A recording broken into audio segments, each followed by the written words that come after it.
Отворање на кафулињата од утре или задутре, пуштање на границите од 1 јуни и укинување на полицискиот час. Ова го предлага Комисијата за заразни болести. Информацијата за Алфа ја потврди и од Министерството за здравство. Оваа одлука е донесена и во текот на денот, владата ќе ја разгледува на денешната седница. Дознаваме дека дилема имала околу отворањето на границите, како и под кои услови, но и за полицискиот час. А за кафеаните 90% владата ќе ја прифати оваа одлука. Предходно газдите на локалите најавија дека ако власта и натаму тактизира околу нивното отварање, во знак на револт ќе пуштале музика секој ден од 12 до 18 часот. Алфа направи обиколка околу Скопје. Сите локали чекаат тамин за да почнат со работа.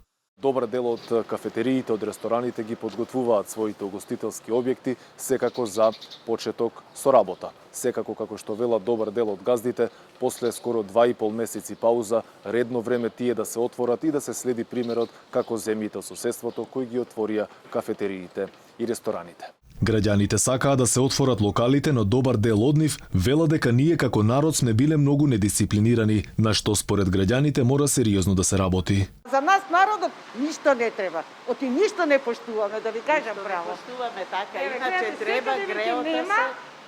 Само кај нас, затоа што не поштуваме. Не сме дисциплинирани. Не, Никако. уопште. Дисциплина никако. А иначе Треба кафаните да работат. не работат, сето тоа свесни сме. Па, уште не е средна работа. Сега маса со овој случај со Бајрам што направи, ја мислам дека ќе се пролонгират.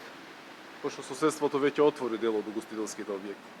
Видите, економијата тоа не. Тоа не е лошо, али ако човечниот живот изгасни, тоа е многу тешко. Дисциплинирани сме ние или? Моли? Дисциплинирани сме? Да, на нула сте. Треба, секој треба да заработува вечер. Па што ќе живеат? Треба да се отворат. Еве, јас барам каде да пијам кафе, ама се надевам дека ќе најдам, ама не се отворени. Локалите ќе работат под строги услови. Протоколите предвидуваат ограничено работно време до 18 часот и тоа да работат само отворените делови, односно терасите, потоа ограничување на бројот на гости по четворица на маса, како и растојание меѓу масите. Предходно веќе реагира и од туристичко-угостителскиот сектор. Алармираа дека им се закануваат откази на дури 20.000 работници, а загубите со кои се соочуваат биле огромни. Сега на потек била владата да им помогне, иако досега ниту една мерка не вродила со плод.